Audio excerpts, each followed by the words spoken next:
ओम नमो भगवते वासुदेवाय नमः। आप सभी को उत्पन्ना एकादशी व्रत की मंगल शुभकामनाएं। आज मार्गशीर्ष मास के कृष्ण पक्ष की एकादशी तिथि है। इस तिथि के दिन एकादशी को उत्पन्ना एकादशी के नाम से जाना जाता है और कुछ स्थानों पर इसे उत्पन्ना 11 भी कहते हैं। आज के ही दिन भगवान श्री हरि विष्णु के शरीर से एक देवी का जन्म हुआ था।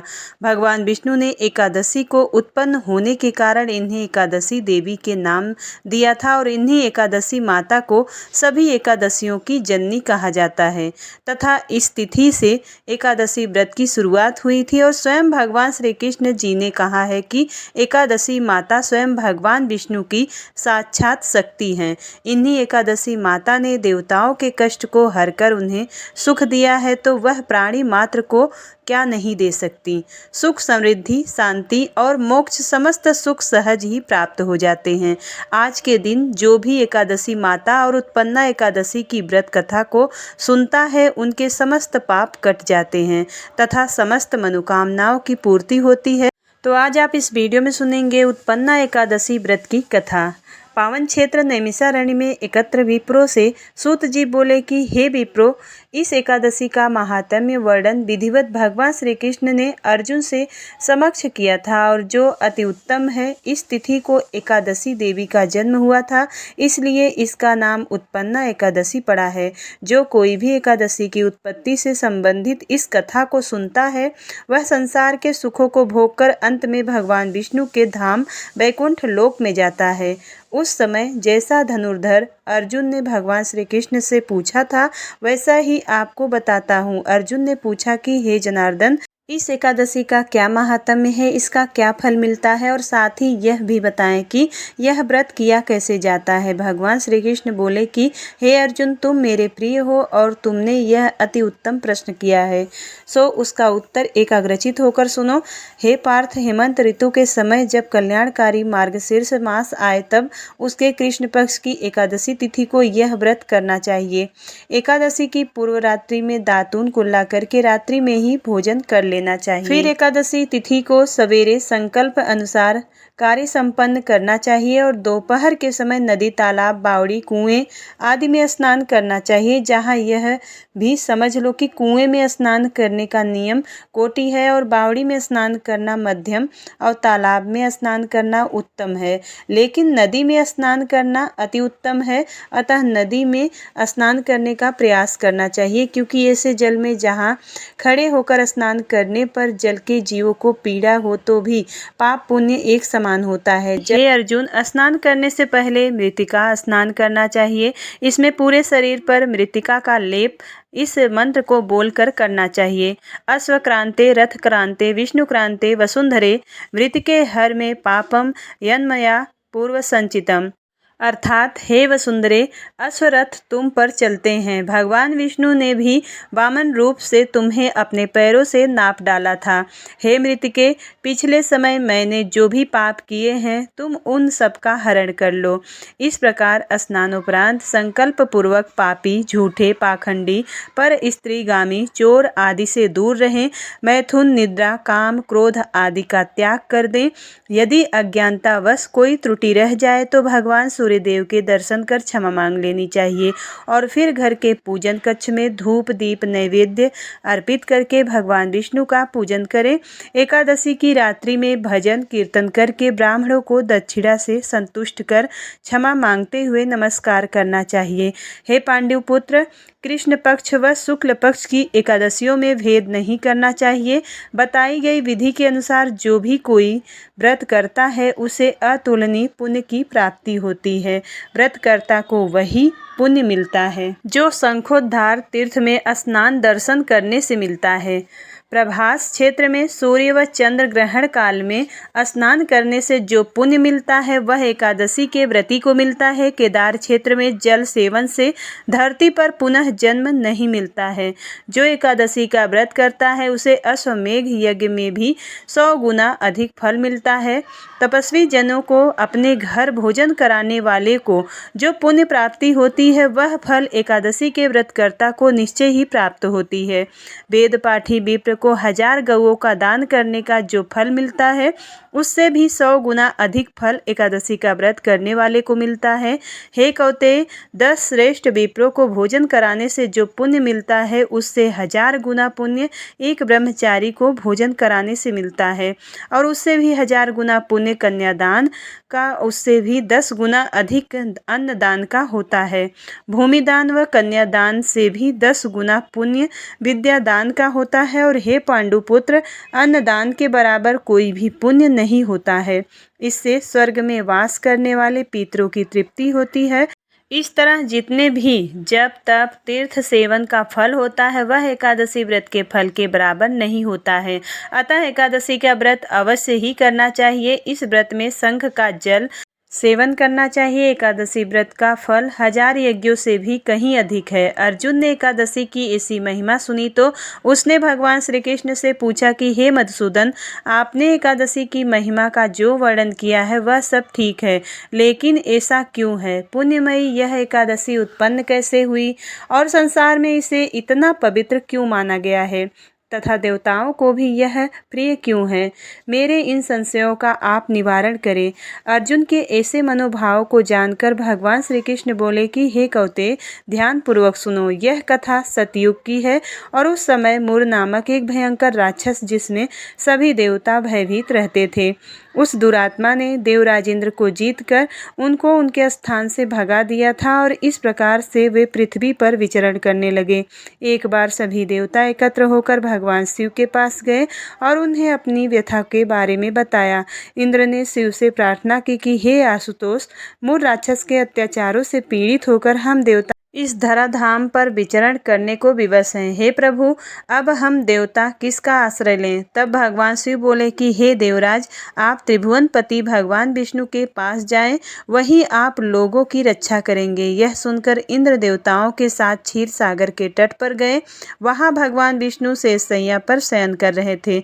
देवराज इंद्र ने उन्हें हाथ जोड़कर नमस्कार करके उनकी इस प्रकार स्तुति की। हे देव स्वामी, आपको बारंबार नमस्कार है। हे असुर संहारक, हे कमल नयन, हे मधुसूदन, आप हमारी रक्षा करें। हे जगतपति, सभी देवता असुरों से भयभीत होकर आपके शरणागत हैं।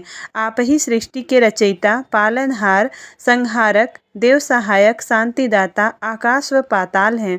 आप ही सर्वस्व हैं। हे प्रभु, हम आपकी शरण में आए हैं। राक्षसों ने हमें स्वर्ग से खदेड़ दिया है, आप हमारी रक्षा कीजिए।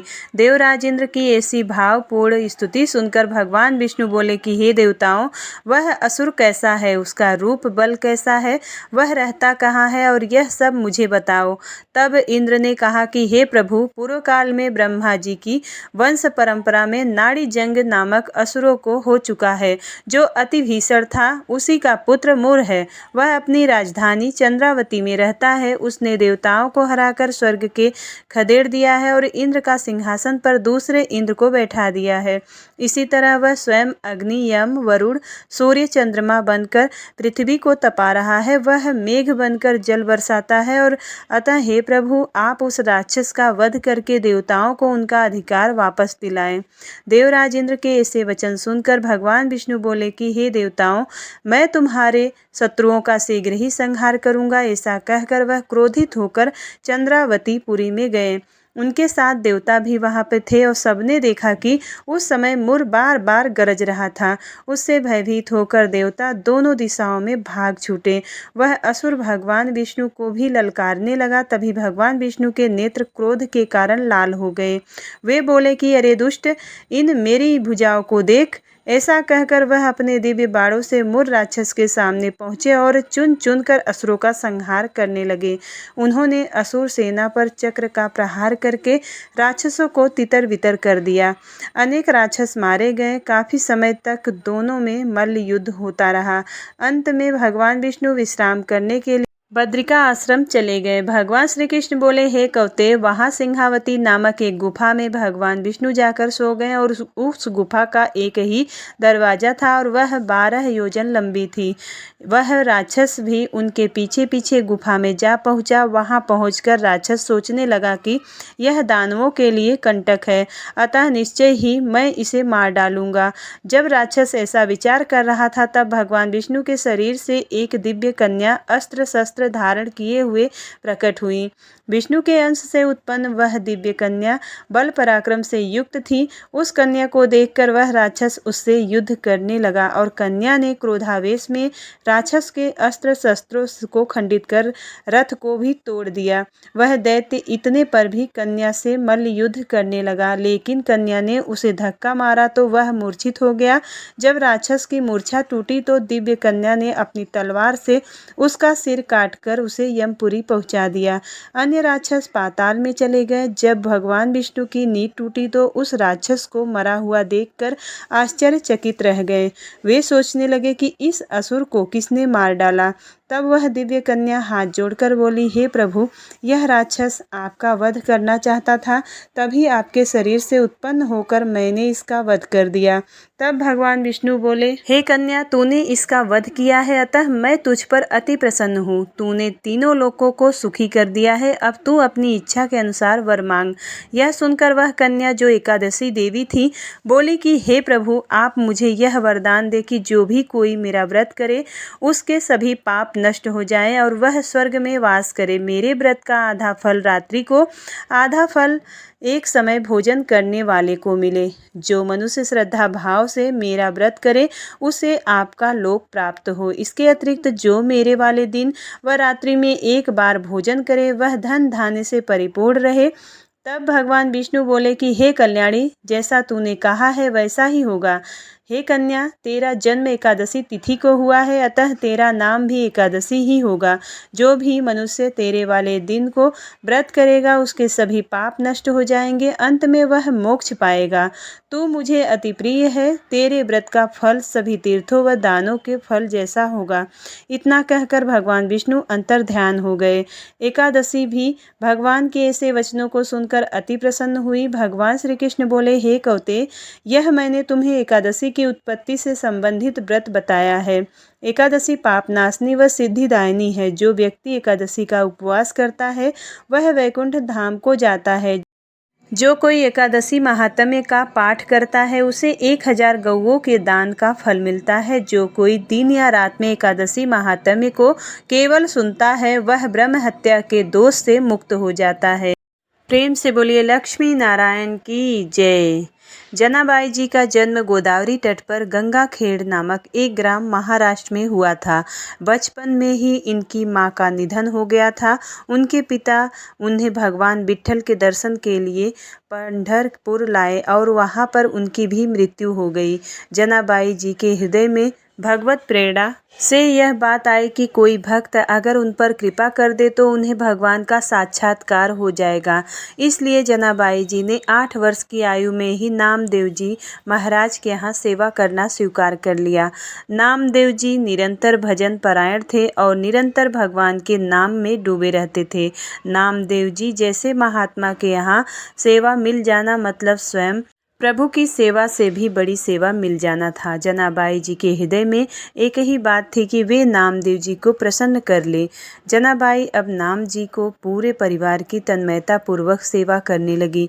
वह उनके घर के सभी कार्य जैसे कपड़े धोना, आटा पीसना, भोजन तैयार करना और भोग तैयार करना, बर्तन मांजना, झाड़ू पोछा करना इत्यादि सब स्वयं करने लगी।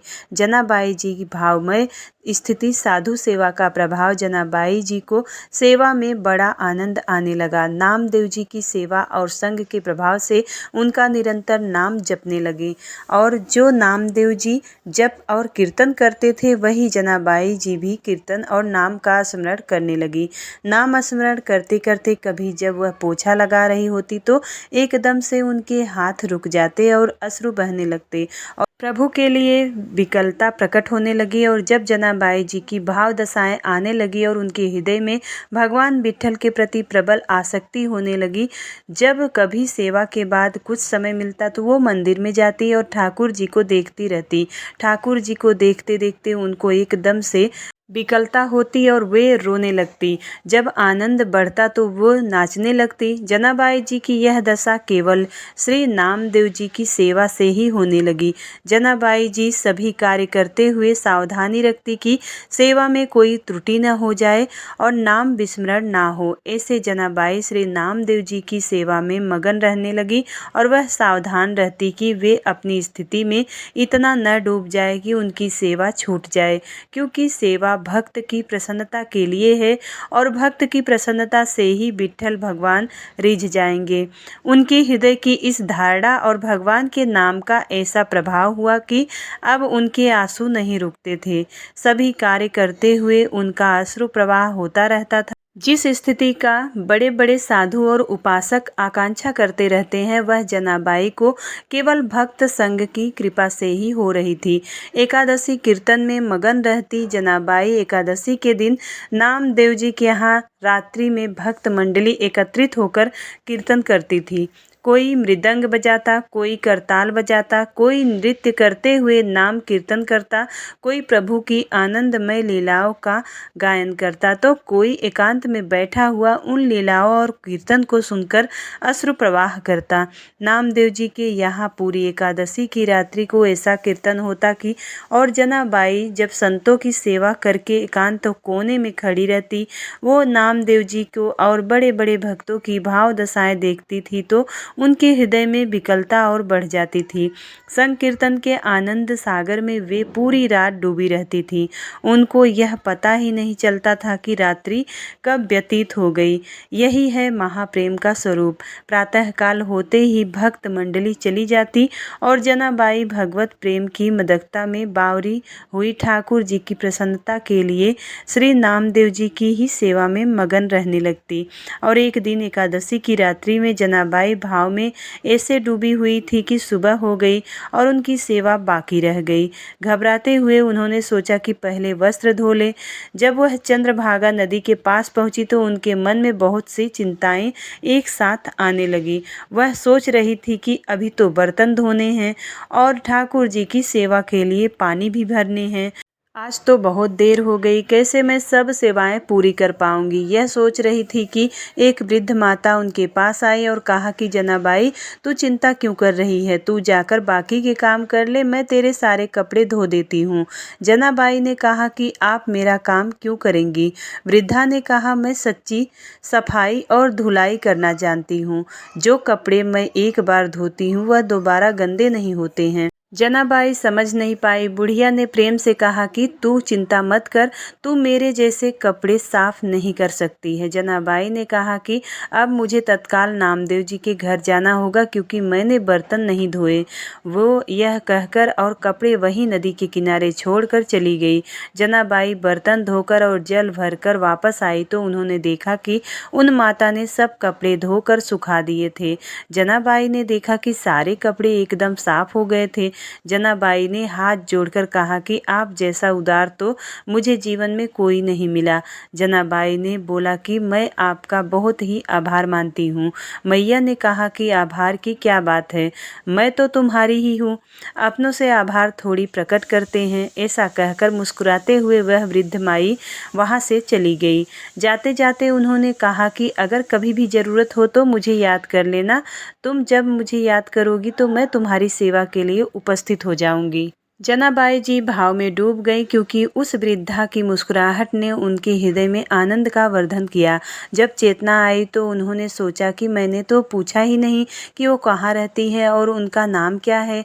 उन्होंने आसपास देखा तो वृद्धा दिखाई नहीं दी। अब तो उनके हृदय में विकलता हुई कि शरीर तो इतना वृद्ध था, उनका फिर कैसे वो हवा की तरह भाग गई। वह कौन हो सकती हैं। उनका हृदय बड़ा व्याकुल था कि आखिरकार वह वृद्धा कौन थी और वह अपनी मुस्कुराहट से कैसे जादू कर गई कि मेरा चित्त बार बार उनसी का चिंतन कर रहा है। जनाबाई गदगद कंठ से नामदेव जी के समीप गई और उनको पूरी घटना सुनाई। नामदेव जी ने तत्काल जनाबाई से कहा कि अरे वह और कोई नहीं था, वह तो विट्ठल ही थे। नामदेव जी को आश्चर्य हुआ कि विट्ठल जी जनाबाई से कितना प्यार करते हैं और उन्होंने स्वयं आकर उनके सब कपड़े धो दिए। कैसा महिमामय स्वरूप है भक्ति का। श्री नामदेव जी ने कहा कि जनाबाई तेरे तो अहो भाग्य है कि तेरे ऊपर ठाकुर जी की कृपा हुई है, तू समझ ही नहीं पाई। अब तो जनाबाई के हृदय में और प्रणय कोप बढ़ गया कि प्रभु आए भी तो ऐसे छलिया रूप लेकर आए। जनाबाई रोने लगी कि इतने छलिया हो कि आप आए भी तो और मुझे परिचय भी नहीं मिल पाया। और दूसरी बात यह कि आपने मेरे लिए इतना कष्ट सहा, मेरे लिए इतने सारे कपड़े धोए। प्रभु सदैव अपने भक्त के पीछे पीछे घूमते हैं। परम स्वतंत्र ईश्वर को अगर कोई बांध सकता है तो वह है केवल उनके भक्त। एक बार जनाबाई जी प्रेम में मगन होकर झाड़ू लगा रही थी और उन्होंने कूड़े का ढेर लगाया था। जब वह कूड़ा भरने के लिए आई तो उन्होंने देखा कि टोकरी लिए हुए प्रभु खुद कूड़ा भर रहे थे। अब वो बुढ़िया के रूप में नहीं आते थे, अब वह साक्षात विट्ठल के रूप में आते थे। चक्की में आटा पीसते हुए जनाबाई कभी कभी पद गाते हुए भाव में डूब जाती और इस वजह से चक्की रुक जाती। सेवा में कहीं देर ना हो जाए इसलिए ठाकुर जी स्वयं आकर चक्की पीसने लगते। प्रभु जनाबाई जी के पीछे पीछे डोलते। भक्ति की कैसी अद्भुत महिमा है। भक्त की भक्ति से प्रभु अधीन हो जाते हैं। बार बार विट्ठल जी यही कहते हैं कि जनाबाई मैं तुम्हारा ऋणी हूँ, मैं कैसे कैसे यह ऋण उतार सकता हूँ, मुझे बता दो। तुम मेरे भक्त नामदेव जी की सेवा करती हो। जनाबाई अगर ओखली में धान कूटती तो प्रभु सामने खड़े होकर मुस्कुराते रहते। यह सब भक्त नामदेव जी की ही कृपा से हुआ। वे कहती कि जब मैं नामदेव जी की दासी बनी, जब उनकी सेवा की तो मैंने पाया कि दूसरा कोई है ही नहीं, अब एकमात्र मेरे विट्ठल ही चराचर जगत में व्याप्त हैं। वो सदैव मेरे सहयोग में है और मेरी सेवा में मेरे समीप हैं। यह सब मैं नामदेव जी की दासता से जान पाई हूँ। प्रभु मेरे पीछे पीछे डोल रहे हैं, यह सिर्फ नामदेव जी की ही दासता के कारण ही हुआ है। एक दिन भगवान विट्ठल का बहुत महंगा आभूषण चोरी हो गया। जनाबाई जी की सेवा करने के लिए मंदिर जाती थी। अब उसको संदेह हो गया कि जनाबाई जी ने ही वो आभूषण चोरी किया होगा। यह बात चारों तरफ आग की तरह फैल गई। जनाबाई को लोग कलंकित करने लगे कि ये बहुत भक्त बनती है, लेकिन देखो इसने ठाकुर जी का आभूषण चुरा लिया है।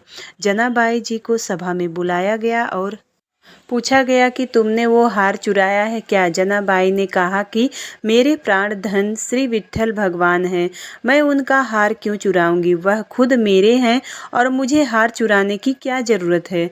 भक्त की भावनाओं को तो कोई भक्त ही समझ सकता है। जनाबाई जी ने शपथ खाकर कहा कि मैंने ये रत्न आभूषण नहीं चुराया है। किसी ने जनाबाई की बात पर विश्वास नहीं किया। राजा ने जनाबाई को सूली की सजा दे दी। अब सूली पर चढ़ाने के लिए जनाबाई का हाथ बांधकर चंद्रभागा नदी के तट पर ले जाया गया। जनाबाई जी के हृदय में आया कि बहुत बढ़िया, जैसी विट्ठल जी की इच्छा।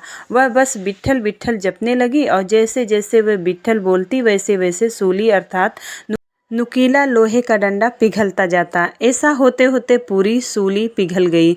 अब आश्चर्यचकित हो गए राज सैनिकों ने जनाबाई को प्रणाम किया और उनसे क्षमा मांगी। यह लीला दो प्रभाव दिखाने के लिए हुई थी। अब पहली जनाबाई जी को कोई भय नहीं था, क्योंकि वह सोच रही थी कि सूली की सजा मेरे प्रीतम का विधान है, मैं मेरे प्रीतम के मिलन के लिए ये शरीर छूटने वाला है तो कोई भय नहीं है। और दूसरी बात ये कि एक भक्त कितनी महिमा से युक्त होता है, इससे प्रभु दिखाते हैं कि उनके भक्त की प्रकृति का कोई भी प्रहार विचलित नहीं कर सकता, नष्ट नहीं कर सकता। एक बार कबीरदास जी महाराज श्री नामदेव जी के दर्शन करने जा रहे थे कि उन्होंने देखा कि कुछ शोरगुल हो रहा है, तो किसी से पूछा कि क्या हो रहा है। उन्हें बताया गया कि जनाबाई जी किसी स्त्री से लड़ रही हैं। कबीरदास ने पूछा कि जनाबाई कौन है, तो उन्हें बताया गया कि वह नामदेव जी की सेवा में रहती हैं। और वे नज़दीक गए तो पता चला कि लड़ाई गोबर के कंडों में हो रही है। उनके मन में विचार आया कि एक भक्त कंडों के लिए कैसे लड़ सकता है। वह ऐसे ही आनंद मगन होकर उनका झगड़ा सुनने लगे। वह दूसरी स्त्री कह रही थी कि कंडा मेरा है, जनाबाई ने कहा, नहीं, मेरा कंडा है। उस स्त्री ने जनाबाई से पूछा कि तेरे कंडे की पहचान क्या है। जनाबाई जी ने बोला कि कान में लगा के सुनो, मेरा कंडा बोल रहा है कि विट्ठल विट्ठल। यह आश्चर्य की बात है, जड़ वस्तु से नाम गूंजने लगा। जब सामने वाली स्त्री ने भी सहमति दी कि कंडे से विट्ठल विट्ठल सुनाई दे रहा है, तो कबीरदास जी को लगा कि देखा जाए कि यह बात कितनी सच है। कबीरदास जी ने भी कंडे को कान में लगाया तो विट्ठल विट्ठल सुनाई दे रहा है। उन्होंने जनाबाई जी के चरणों में प्रणाम किया। कबीरदास जी ने सोचा कि कितने महान हैं नामदेव जी, कि उनकी सेवा में रहने वाली दासी के भी ऐसे भाग्य है कि जिस चीज को उन्होंने छू लिया है वो विट्ठल विट्ठल बोलने लगी। जनाबाई जी की नामदेव जी की ऐसी तन्मयता हो गई कि जब नामदेव जी समाधि ली तो ठीक उसी दिन कीर्तन करते हुए जनाबाई भी विट्ठल भगवान में विलीन हो गई। इस कहानी से सीख मिलती है कि जो भक्तों के चरणों का आश्रय लेता है उसके सारे विकार नष्ट करके प्रभु उसे भगवत अनुराग में रंग देते हैं।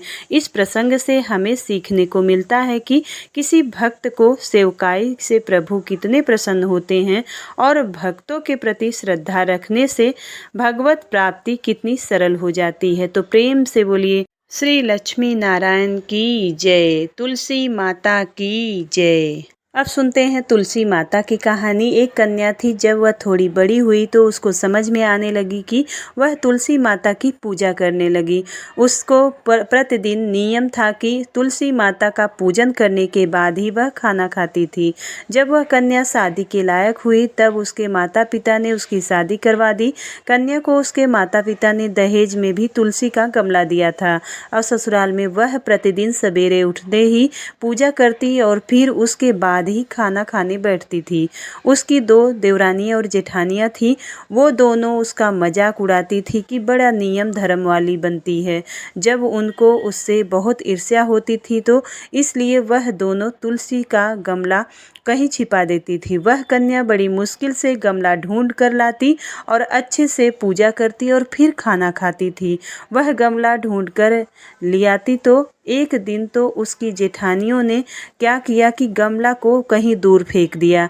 कन्या ने खूब ढूंढा, उसे गमला नहीं मिला। वह बहुत ही परेशान हो गई और उस दिन उसने खाना भी नहीं खाया। उसका नियम जो था, उस कन्या की सच्ची भक्ति देखकर तुलसी माता उससे बहुत प्रसन्न हो गई और उसके कमरे में तुलसी गमला प्रकट हो गया। अब अगले दिन सुबह जब वह उठी तो वह देखती है कि उसके घर में खाट के चारों ओर कोनों में तुलसी माता का गमला आ गया है। यह देखकर वह बहुत प्रसन्न हो गई और अब मेरी तुलसी माता को कोई चुरा कर नहीं ले जा सकेगा। पूजन करने के लिए भी कहीं और जाना नहीं पड़ेगा और कोई मेरी तुलसी माता को फेंक भी नहीं सकेगा। वह तो जल्दी से उठकर स्नान करती और तुलसी माता की पूजन कर लेती। जब वह खाना खाने बैठी तो उसकी जेठानियाँ मजाक करने लगी। लो, देवरानी का नियम धर्म पूरा हो गया। उससे पूछती कि तुलसी की पूजा कर ली क्या? देवरानी ने धीरे से बोलती है कि हाँ, कर लिया। जेठानियाँ बोलती हैं कि कहाँ से कर ली पूजा? गमला तो मैंने फेंक दिया। देवरानी कहती है कि देख लो, मेरे कमरे में खाट पर तुलसी जी लग रही हैं। इससे देवरानी और जेठानी को शर्मिंदगी हुई और वह बोली, देवरानी, तेरी भक्ति बहुत सच्ची है, मैंने तुझे बहुत परेशान किया है, हमें माफ़ कर देना। तो देवरानी उन्हें माफ़ कर देती है।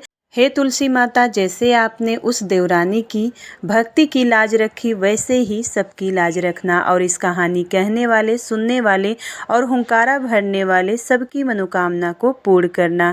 प्रेम से बोलिए तुलसी माता की जय, तुलसी माता की जय।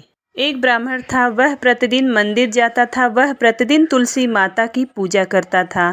वह तुलसी माता से प्रतिदिन प्रार्थना करता था कि हे तुलसी महारानी, मेरे आनंद करना। तुलसी माता ने सोचा कि यह ब्राह्मण तो बहुत सीधा है और गरीब है और प्रतिदिन मेरी पूजा करता है, मैं इसके कुछ न कुछ करना चाहती हूँ। तो तुलसी महारानी ने एक कन्या का रूप बनाकर बैठ गई और उस ब्राह्मण से बोली कि हे ब्राह्मण, मैं तेरे घर आना चाहती हूँ। ब्राह्मण ने सोचा कि 6 लड़कियाँ तो मेरे पहले से ही हैं और 7 लड़कियों का मैं कैसे पालन पोषण करूँगा, लड़कियों की शादी कैसे करूँगा, मेरे पास तो कुछ भी ऐसा नहीं है। यह विचार करके वह बहुत परेशान रहने लगा। उसको तो खाना भी नहीं भा रहा था।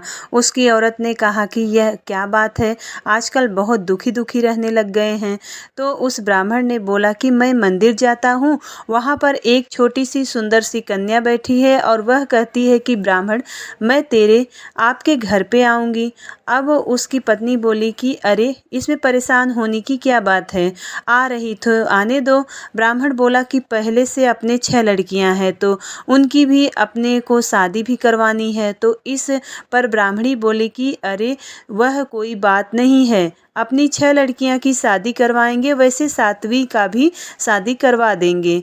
अब अपने 7 लड़कियों की शादी साथ में करवा देंगे। अगले दिन जब वह ब्राह्मण मंदिर गया तो उस छोटी सी कन्या ने पूछा कि ब्राह्मण, मैं आपके घर आऊं? तो ब्राह्मण बोला कि हाँ, चल बेटा चल। अब उनको वह घर पर ले जाकर वहाँ ले गया और तुलसी माता के कन्या के रूप में ब्राह्मण के घर आने से ब्राह्मण के घर में बहुत आनंद हो गया और घर में लक्ष्मी की बारिश हो गई। जब ब्राह्मण 7 कन्याओं की शादी के लिए वर ढूंढने लगा तो उस छोटी कन्या ने कहा कि मेरे तो शालिग्राम जी के मंदिर में जाकर शालिग्राम जी से बोलना कि बारात लेकर आए और मेरी 6 बहनों के तुम्हारी इच्छा से वर ढूंढ लेना। और तुलसा महारानी की मेहरबानी से उसके तो सब जेवर कपड़ा खाना सब तैयार हो गया और अच्छी धूमधाम से उनकी शादी हो गई। और उस ब्राह्मण के यहाँ तुलसी माता टूटमान हुए। हम भी तुलसी माता जी से यही प्रार्थना करते हैं कि हे तुलसी माता, जैसे आप ब्राह्मण पे टूटमान हुए वैसे हम पर भी होना, और जैसा आनंद ब्राह्मण को करा वैसे ही हम सबके करना। प्रेम से बोलिए तुलसी माता की जय। तो प्रेम से बोलिए 11 माता की जय। ओम जय एकादशी, जय एकादशी, जय एकादशी माता, जय एकादशी। विष्णु पूजा व्रत को धारण कर शक्ति मुक्ति पाता। ओम जय एकादशी माता, तेरे नाम गिनाऊं देवी भक्ति प्रदान करनी, गणे गौरव की देनी माता शास्त्रों में वरनी। ओम जय एकादशी मार्गशीर्ष के कृष्ण पक्ष में उत्पन्न होती है, शुक्ल पक्ष में मोक्षदायिनी पापों को धोती। ओम जय एकादशी पौष मास के कृष्ण पक्ष की सफला नामक है, शुक्ल पक्ष में होय पुत्र। कृष्ण पक्ष आवे शुक्ल पक्ष जया कहावे, विजय सदा पावे। ओम जय एकादशी विजया फाल्गुन मास कृष्ण पक्ष में शुक्ल आमल की, पाप मोचनी कृष्ण पक्ष में चैत्र माह बाल की। चैत्र शुक्ल में नाम कामदा धन देने वाली, नाम बरूथनी कृष्ण पक्ष में बैसाख महाबली। ओम जय एकादशी शुक्ल पक्ष में होय मोहनी, अपराजेष्ठ कृष्ण पक्षी, नाम निर्जला सब सुख करनी, शुक्ल पक्ष रखी। योगिनी नाम आषाढ़ में जानो कृष्ण पक्ष वरनी। ओम जय एकादशी देवसैनी नाम कहायो, शुक्ल पक्ष धरनी। कामिका श्रावण मास में आवे कृष्ण पक्ष कहिए, श्रावण शुक्ल होय पुत्र दा आनंद से रहिए। ओम जय एकादशी अजा भाद्रपद कृष्ण पक्ष की परिवर्तनी शुक्ला, इंद्रा अश्विन कृष्ण पक्ष में व्रत से भव सागर निकला, पापांकुशा है शुक्ल पक्ष में पाप हरन हारी।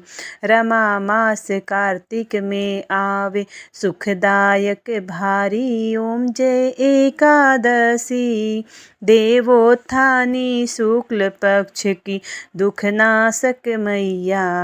लौंद मास की करो विनती पार करो नैया। ओम जय एकादशी शुक्ल लौंद में होए पद्मिनी दुख दारिद्र हरनी। परमा कृष्ण पक्ष में होती जन मंगल करनी।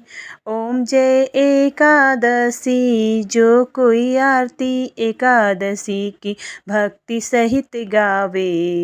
जन रघुनाथ स्वर्ग का वासा निश्चय वह पावे।